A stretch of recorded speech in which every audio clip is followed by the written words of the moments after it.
Hi folks, welcome to episode 2 of my little Bushview video series. I hope you're all doing okay.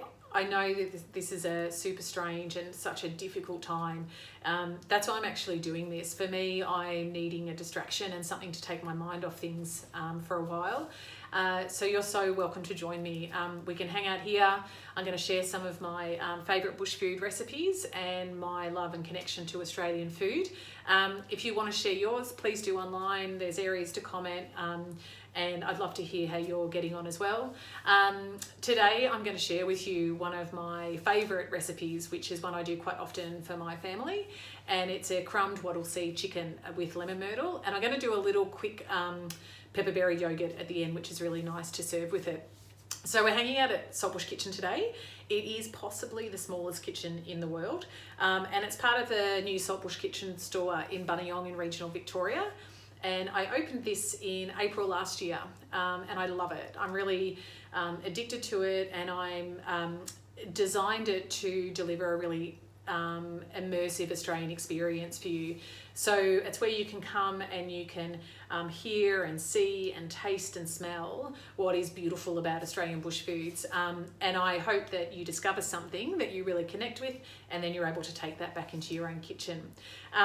Just a little disclosure before we get going on the cooking series, and that is that I'm not actually a chef. So I'm a cook, I'm a creative, and I'm addicted to bush foods, but I'm not a trained chef. So there might be times through this series that you're sort of thinking, what is she doing? Or why is she doing it like that? So it's possibly you would have a better idea. So feel free to comment on social media. But yeah, that's why. So I kind of make things up a little bit as I go along, as well as I do most of these recipes.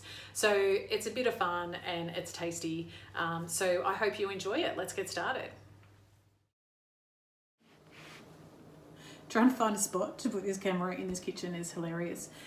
This shot here is reminding me of when Nigella Lawson was doing her cooking shows, and my sister and I were watching it one day, and I said, what's with all the side shots? I don't understand why she's like side on all the time. And my sister explained to me that because it was more voluptuous from side angles. So unfortunately I don't have the same physique as Nigella Lawson, but you'll put up with my side angles. So what I've got here is, I've got about 500 grams of chicken that I've defrosted, found it in the freezer. And then I've got 1 teaspoon of lemon myrtle and 1 teaspoon of wattle seed. So that's all mixed in together. So wattle seed and lemon myrtle are fantastic friends, especially on meats and veggies. If you're a vegetarian and you want to give this recipe a crack, I sort of recommend going for eggplant. I think it works really well for that. Then I've got 1/4 teaspoon of native pepperberry.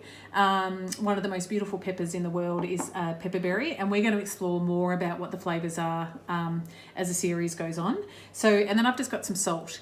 Now, I am not adding oil to this as I'm marinating it. If you don't want to do the crumb, you prefer not to have the bread, then I would put all this combo together and then add probably 40 or 50 mils of olive oil and let it marinate, and then you can cook it up like that. So so I'm just going to put all those in.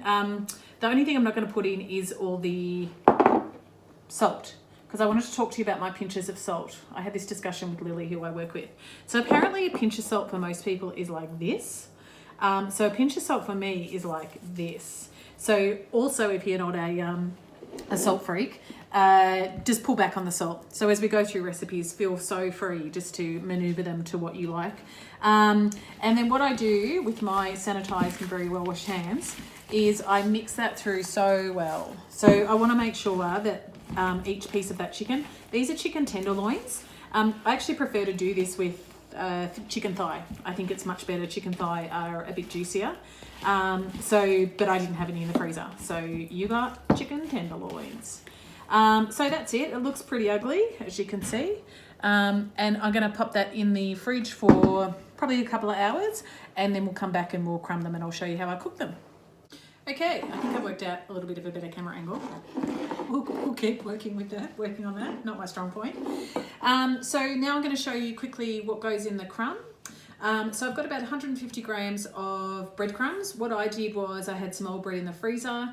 I dried it out in the oven. and just blitzed it down to be breadcrumbs. In that, I'm going to mix another teaspoon of lemon myrtle, quarter of a teaspoon of pepperberry, and one of my pinches of salt. And then I reckon that's probably 2 tablespoons of flat leaf parsley. So I kind of love flat leaf parsley. It's so beautiful. So I'll pop that in as well. I would do the crumb mix probably, I don't know, a good hour maybe before you're going to crumb them. It just gives the breadcrumbs the chance to get to know the bush food flavours and settle in a bit. And that lemon myrtle is quite aromatic, so you'll find that that'll infuse quite well. Okay, so we've got our chicken out of the fridge. I've whisked 3 eggs. You might need more, but we'll see what happens. And I've put a teaspoon of water with my eggs. I feel it loosens the yolks up a bit, but I might be making that up. And then I've got my crumb mix. I've also got a very good looking emu plate, which not everyone will have. But true fact, I actually committed to opening the store once I bought those plates. So some of you like to fry it, that's cool. What I like to do is do a shallow fry on both sides so the breadcrumbs get a nice golden colour, and then I bake it in the oven for about 12 minutes until the chicken's done, 12 to 15 minutes. So that'll depend on the size of your chicken. Tenderloins, chicken the size of tenderloins, you're looking at about 180 degrees for 15 minutes.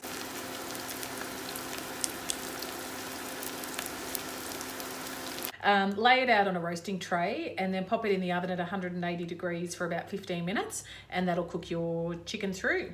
Okay, they are fresh out of the oven.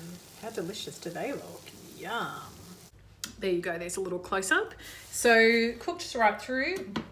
This probably isn't appropriate, but I'm just going to rip a little bit off, and I'm actually maybe here how crunchy it is. Maybe not. It's so delicious. That's beautiful.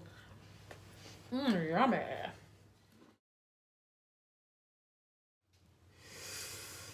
Alrighty, I'm looking at this angle, it looks pretty bad, so I'll be quick. This is a very simple yogurt sauce that you can do, and you can serve with fish, lamb, beef, anything, veggies. So I've got about 70 grams of yogurt here. I've got a very dodgy lemon. I couldn't get another lemon, so that's just what we're going to have to do. Squeeze a lemon in, and then I know, you're going to say, God, she uses so much salt. A little pinch of salt, didn't put much in that time. About a quarter of a teaspoon of pepperberry is going to go in. And then we're going to put this one, which is, can I get that there? Okay, so this one is going to blow your socks off when you have it one day. This is Kunzia. I'll show you it in a better way in another episode. Kunzia is like an Australian rosemary. It's just incredible. It's so aromatic. It's got flavour notes of lemon, a little bit of eucalyptus, thyme, rosemary. So I sort of rub it between my hands when I put it in because it's pretty chunky as a herb. And then I'm going to put in about 2 teaspoons or a teaspoon or so, whatever that is, of olive oil. Now I do just want to try and get an angle where you can see that. Like, how beautiful is that? Should we even make it into a sauce? Because it's so pretty. Look at that. Pepperberry is amazing because it's purple, so it will actually turn things purple. So alas, I will mix it up and then we'll serve it up with the chicken. So we've put everything together now, your yummy chicken, and then that 2 little sauce that all I did was whisk it up with a hand whisk, and the little speckledy bits that are in there are the pepperberry, which is beautiful. But there's my wattle seed crumb chicken with a little pepperberry yogurt.